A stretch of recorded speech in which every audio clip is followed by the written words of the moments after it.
একটি ছোট্ট গ্রামে ৮ বছর বয়সী একটি মেয়ে থাকত। তার নাম ছিল মিঠু। মিঠুর সবচেয়ে প্রিয় বন্ধু ছিল তার কুকুর টমি।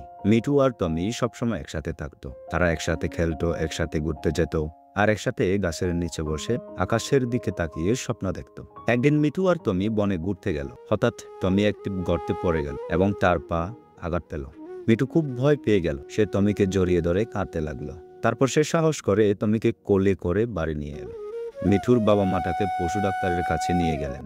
ডাক্তার বললেন, টমির পায়ে হালকা চোট লাগলেও কিছুদিন বিশ্রাম নিলেই সে সুস্থ হয়ে যাবে। পরের কয়েকদিন মিঠু টমির পাশে বসে থাকত, তাকে আদর করত এবং তার প্রিয় খাবার দিত। টমি ও মিঠুর স্নেহে ধীরে ধীরে সুস্থ হয়ে উঠল।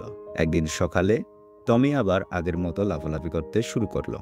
মিঠু খুব খুশি হয়ে টমিকে জড়িয়ে ধরল। এই গল্পটি আমাদের শেখায় যে বন্ধুত্ব এবং ভালোবাসা সব বাধা কাটিয়ে উঠতে পারে। তোমরা যদি এখনো ভিডিওতে লাইক না করে থাকো, ভিডিওতে একটি লাইক করে দাও আর চ্যানেলটাকে সাবস্ক্রাইব করে রাখো।